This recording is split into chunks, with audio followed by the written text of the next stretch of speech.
Let us bow down our head in prayer. Thank you, Lord. Thank you, Jesus. Glory, Master. Thank you, Lord, for the revelations you have given us, Lord, from your word. As your coming is so close, Lord, help us to prepare ourselves for the homecoming or homegoing. Lord, we have no words to thank you, Lord, for helping us to understand what you have given in the word, Lord. So much you love us, Lord. Thank you for all your loving kindness and mercies towards us, Lord. We surrender each one of you into your hands, Lord. I surrender myself into your hands. Lord, use me for your glory. Anoint me for your work, Lord. I know that I cannot do anything on my own, but only with your Holy Spirit's help, I'll be able to deliver what you want me to tell your children, Lord.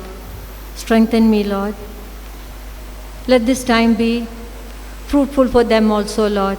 Help them to receive what you want to tell them, Lord. Lord, I make this prayer in the precious name of your Son, Jesus. Amen. Today I have taken a particular term for our meditation, that is purge sin, purge evil. When you read the Bible, many times you come across these terms. I don't know why God gave me that word, but everyone knows about it. It's a very simple term. Everyone knows about it also. But I don't know, that came to my mind when Pastor asked me to share the message. So I just meditated on the word. So first of all, I went to I want to know what's special about it. Because in Old Testament and New Testament, in many places in Old Testament, this term is used. Especially, and in certain Bibles or certain versions also, in different places it's used. For example, in Deuteronomy, like the Bible which I use, the study Bible which I use, in almost all the chapters, this particular term, purge evil, purge sin, this is written. There is a difference in the context which is used. Whereas in NKJV, there in Deuteronomy, it's mainly put away sin, put away evil. Whatever it is, this term is used many times. And when we read that, we get a strong meaning from that. Instead of keep away, do, it implies that also. But when you say, when you read, purge sin, purge evil from you, it gives you, or that God's command, echoes in your mind. That is not a simple thing. It's something we have to take it seriously, as believers especially. And at this time, this particular time, where we are preparing ourselves for the rapture. So from many months, Pastor is preparing us to be ready for the rapture. So the rapture, the preparedness includes, the first thing is this: purge sin, purge evil from you. Otherwise, you cannot prepare yourself for the rapture, because God wants only the holy people. Holy people in the sense, we cannot be like Jesus, how holy he was on the earth. We cannot be. We are human beings. We have our own weaknesses and all that. But do you have a genuine interest in you, or genuine desire in you to be holy like him, to follow him step by step? It's not all of a sudden overnight this happens. Are you ready to change yourself, transform yourself for that great event, that homegoing?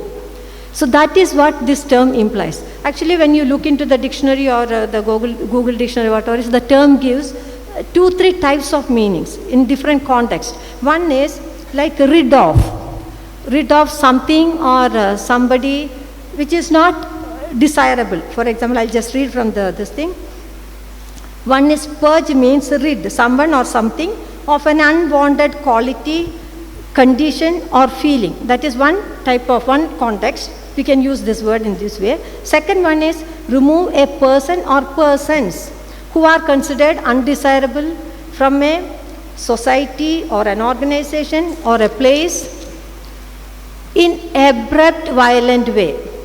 That is another type of meaning, the context which you can. Thirdly, it's a very simple, like day to day we use, like the laxative medicines, cause purging, or like it removes impurities from our stomach. So laxative medicine cause purging. So these are the different contexts which we can use. But the third aspect, we will not look into that, but that's not more important for us. The first and second, it could be like you get rid of something not desirable from you.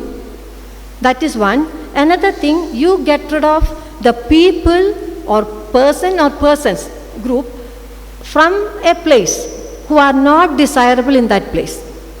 These two are important for us. So in that context, like purge sin from you and purge evil from among you. This is more important for us.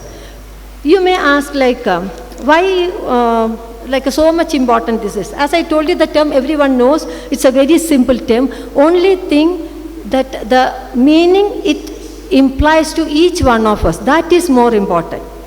God is asking, like as I told you, in Old Testament, Deuteronomy, then Isaiah in 2-3 places, then Malachi, chapter 3, all these places, Ezekiel, there we see this term used.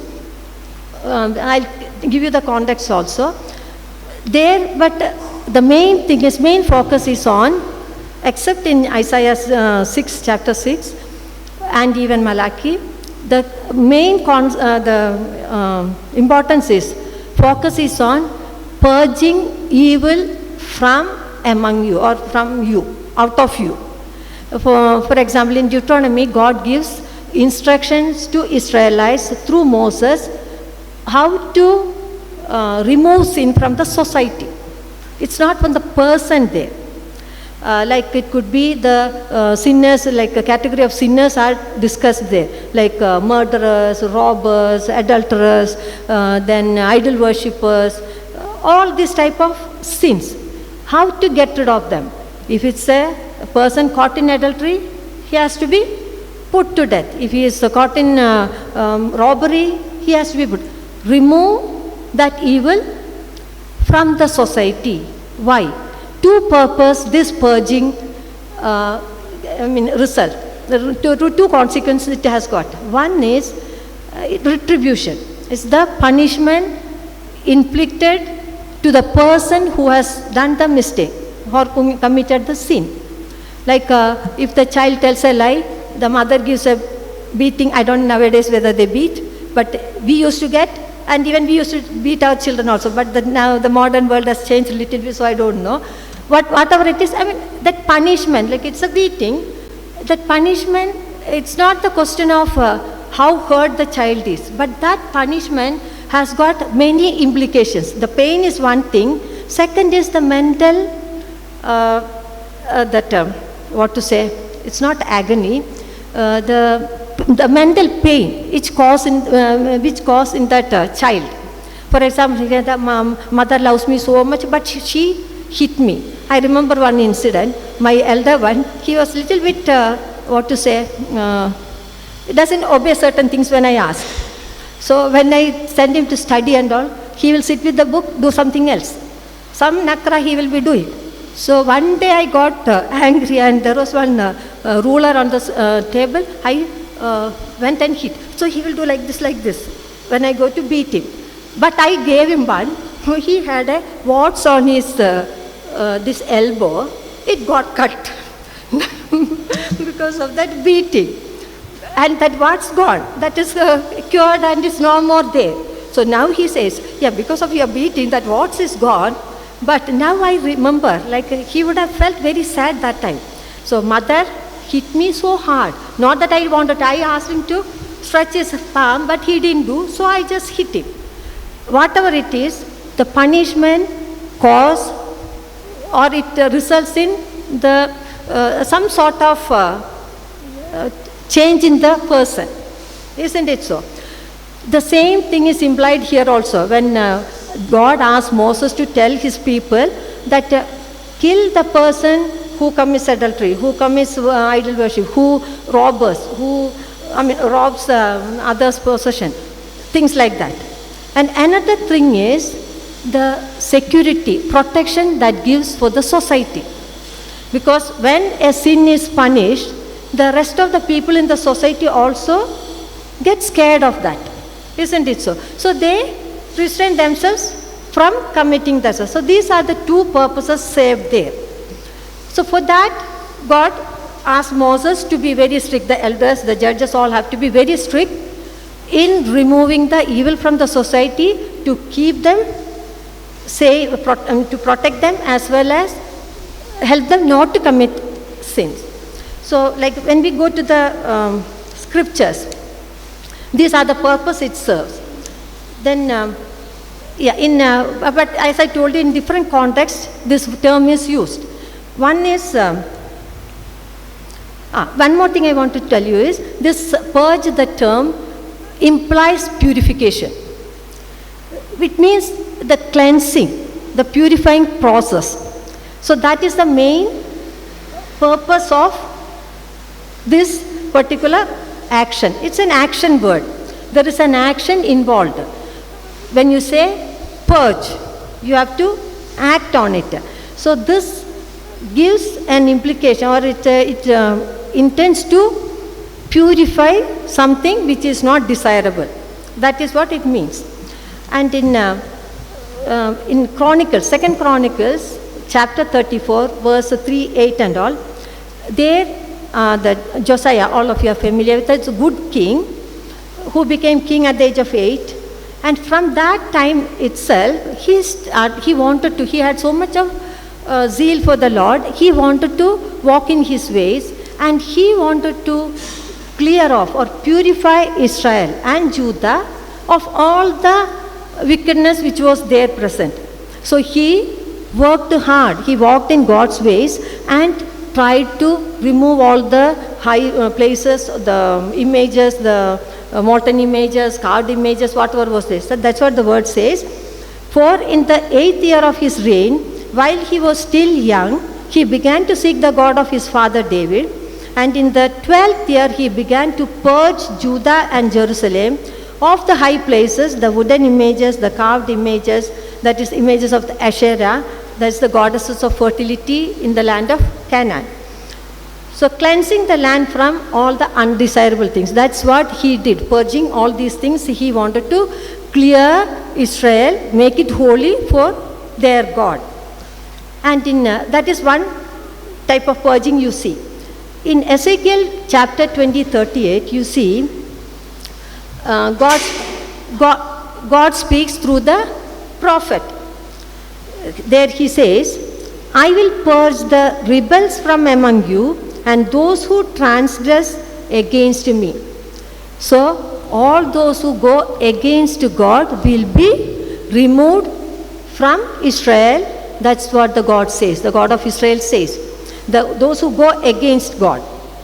It could be again in different forms. Could be contradicting God's word, one, giving wrong prophecies, wrong teachings, or your unbelief. All these are against God. So God is warning that he is going to purge all those who rebel against them. That is another place we see purging. And in Malachi chapter 3 verse 1 to 3, in the first verse, the prophet talking about cleansing of the priest. During his time, there were corrupt priests. The priests were themselves corrupt, as well as they were corrupting the people also, enticing them to do all the pagan worship practices and things like that.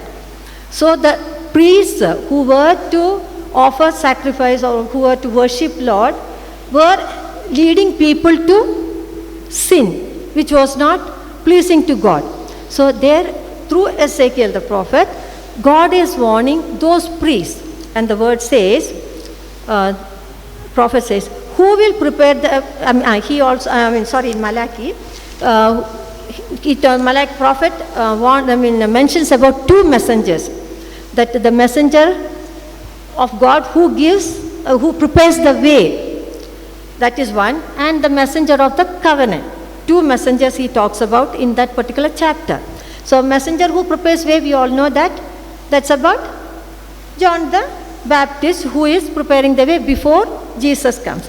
And the messenger of covenant is Jesus himself, whom our Father God has sent to us as a covenant to redeem us. So this is what mentioned in that. So there he says, the Lord, who will prepare the way, and also the Lord who comes suddenly, come to his temple, the messenger of covenant, even the messenger of the covenant, in whom you delight. So there is a mention of Messiah there. Verse 2 says, I'm not reading the whole verses, for only what is required. For he is like a refiner's fire and like launderer's soap. Verse 3, he will sit as a refiner and a purifier of silver. He will purify the sons of Levi and purge them as gold and silver. So this is what Prophet Malachi talks about in chapter 3. He talks about the two messengers and the messenger of covenant, the Jesus, what he is going to do. He is going to purify. And he is like that, the verse 2 says, he is like the purifier's fire and the launderer's soap. So why these terms are used, we may wonder. Can we compare Jesus to launderer's soap? No, because the people were familiar with these symbols. Like the soap used for washing, cleaning, purification. So only that aspect, that attribute is taken here.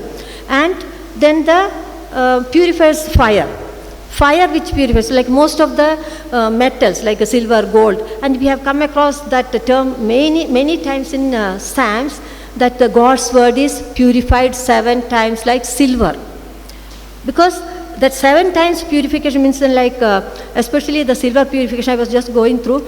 It's a very elaborate process. I couldn't learn the whole thing. But one thing is sure, many chemicals are used there, fire is used there, water is there. Many things are used for the purification process. Step by step, the ore which is not pure, which is mingled with all the dirt and mud, whatever it is, that is going through different steps of purification. And at the end, maybe 7 steps also, as the word says, becomes the pure metal, the silver. So that ore has to go through a very stringent process of purification. God is saying a messenger of covenant, Jesus, is going to purify his priests like this. And he is going to purge them as gold and silver purified. He is not going to abandon them, as we saw in Deuteronomy, where the sinner is killed and removed from the society. Here he is saying the purifier is going to purify and make them perfect as gold and silver. That means the priests of God will be purified and they will be offering a worship of righteousness. That will come to that in Hebrews. So this is what going to happen. These are the different situations we come across this term, and from that what I understood is something very important, and it's very it's very important for us also. As we are priests unto God, our Jesus has come to purify us, isn't it so? He wants us to be like pure gold and silver, who can offer sacrifice of righteousness, not any corrupt practices. So we also have to go through this type of purification process.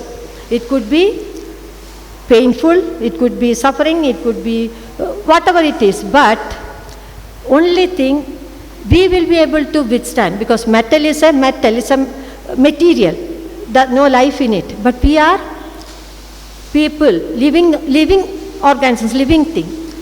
So when we go through this purification, it could be painful also, it could be suffering, it could be many things. But are you willing to withstand that?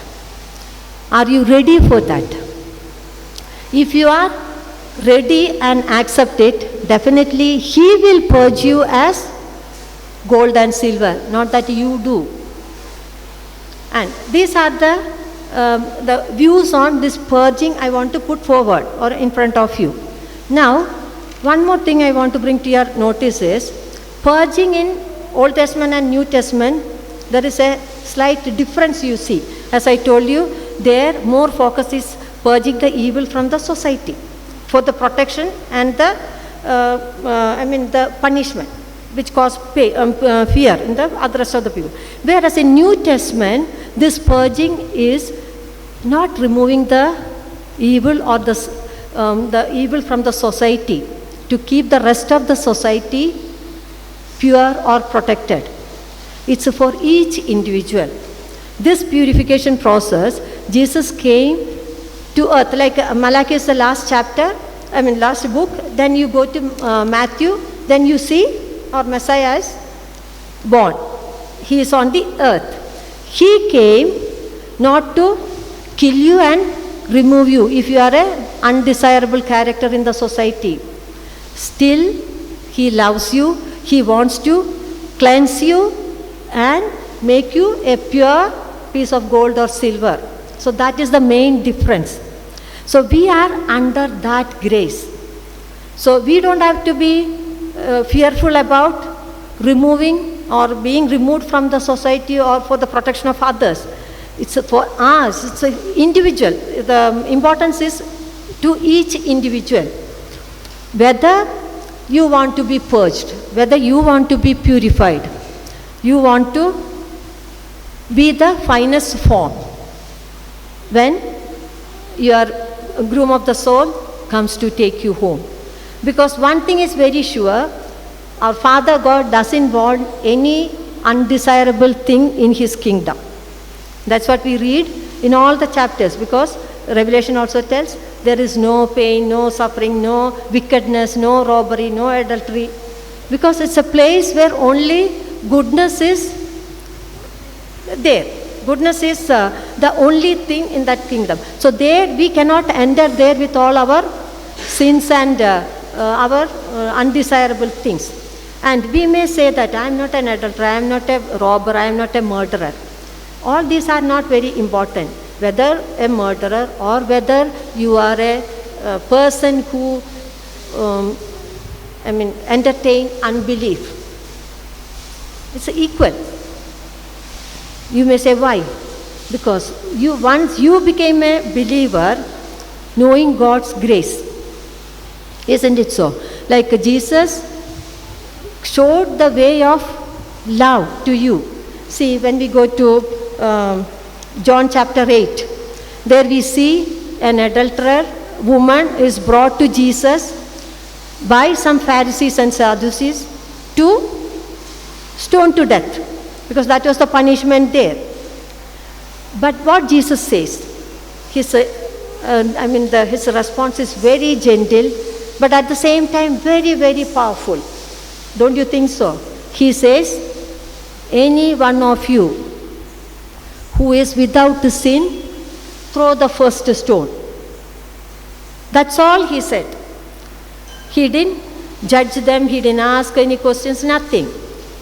And what happened after some time? No one was there to stone that woman. Then he asked her what happened. Then she said, all of them are gone. Then he tells her, do not sin anymore. That is the instruction given to her. Only these two sentences. Don't these verses talk to you also? When we go through different situations, may not be adultery or anything, as I told you, murder or anything. Like, you know the love of God. That's why you have accepted Him as your personal Savior. You know that He has purged all your sins. He called you when you were in the sin.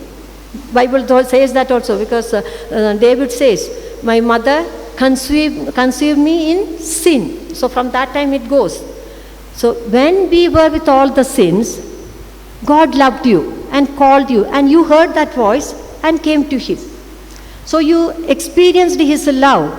But when something not desirable for you happens in your life, for example, a student, he or she fails in the exam, maybe the 10th exam or plus 2 or whatever it is, fails. What the child says? If God was there, I would not have. Isn't it so? The child may say, child is a believer, but that the frustration, the child is not able to accept. He or she says, there is no God, because if He was there, I would not have failed. Isn't that, it's a grievous sin? Because you know His love. When you were fully in the mire of sins, He took you out of it. And you realize that you experience His love.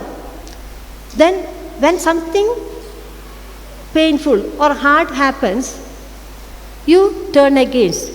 God says, all who rebel against me, I will purge. That's what we saw in Ezekiel. So this is applicable to us also. That is one thing. Like when we have accepted Jesus and realized His love, remember that love is there always. It's only we change. He doesn't change. His approach to us doesn't change. Though we make mistakes, I'm not saying we all are perfect after that. We commit mistakes. But the purification process is on. When, Jesus told this woman and the Pharisees when He was on this earth, they didn't, many people didn't accept Him as the Son of God then. Why? Because He was walking around on this earth as one of them. But now we know that He was crucified, resurrected and gone. And we believe that. That's a fact for us. It's a part of our history. It's not a tale. It's not a story. It's a fact. So as long as that is a fact, whatever rest is given in this word also is truth. So there He says, once one person, a sinner, comes to the Lord, He receives him with a loving embrace. He doesn't look at what sin he has done, how serious the sin is. Nothing He sees. Only He asks whether you are willing to believe in me. We have done that and come to Him. Believed His power. We believed Him as the Son of God, and He cleansed us, we believed, and we have come to Him. So, then we have no choice of questioning Him, going against Him, developing any sort of unbelief in us. Isn't it so? So, that could be a sin in us, where you have to purify yourself, purge the sin from you. Then, even in Matthew also He says, Matthew 7 verse 3 to 5 says, God asked them, Jesus tells the people, why are you looking at the speck in your neighbor's eye or brother's eye when you have a log in your eyes? His his way of purifying was this. He helped the individual to analyze his own life. Because each individual, like in Old Testament, the judges and the elders,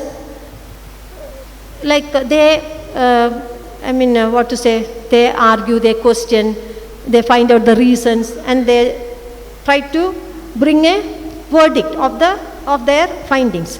Whereas here, Jesus is not asking all that. He is asking you to look into yourself, what you have done. Then, what happens? When we realize our mistake, that's what He did with the Sadducees and Pharisees also. When He said, if you don't have any sin, you stone.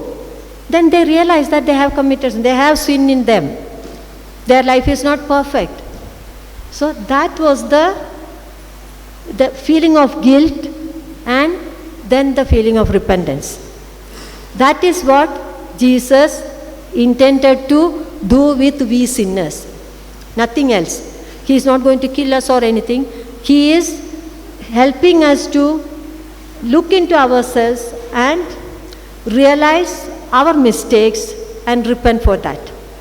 So here, as I told you, the Jesus has become the purification for us.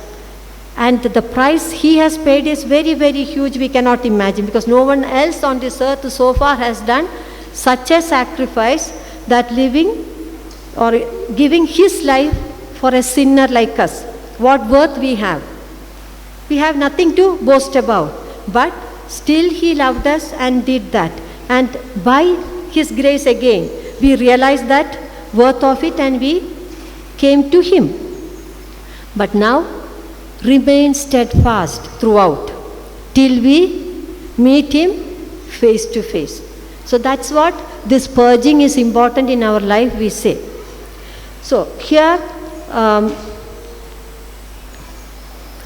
in many places in the New Testament also, one more thing I want, like the purification process. As I told you, the purification process of silver and gold, it has got different steps, very stringent steps.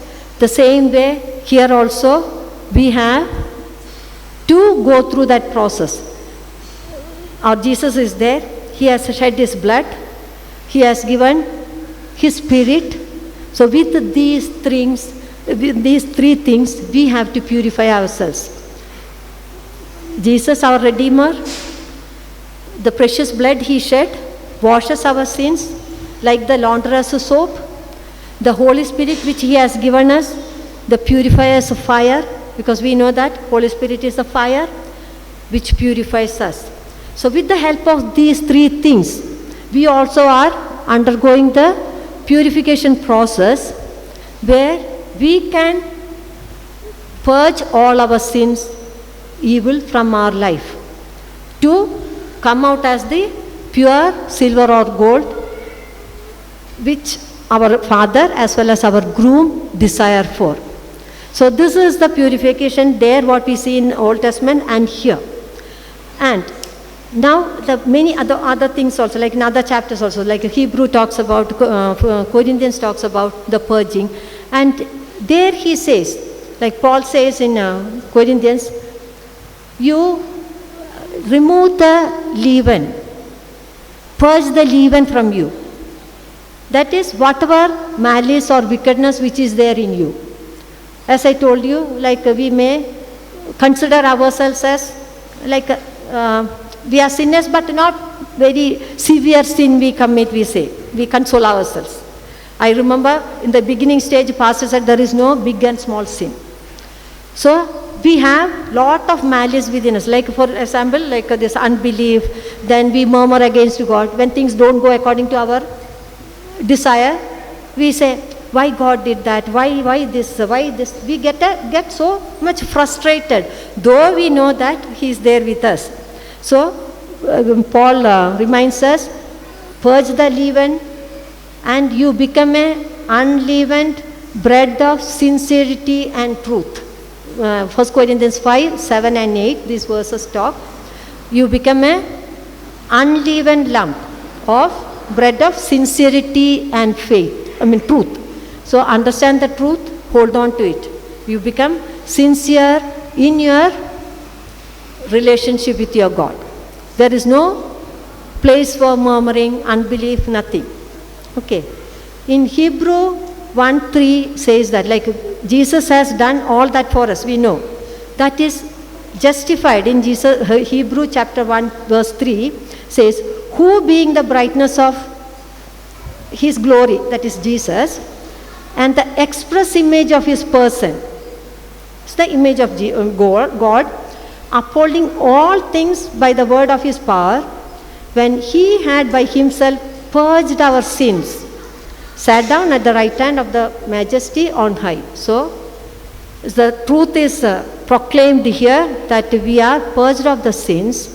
Only thing, we have to continue in that. And to continue that, we have to lead a very prayerful life where you get the external agencies. And another thing is, understand that to purge sin or evil from you, it's one individual cannot do it on you, on himself, or he cannot do it himself or herself. You need an external agency.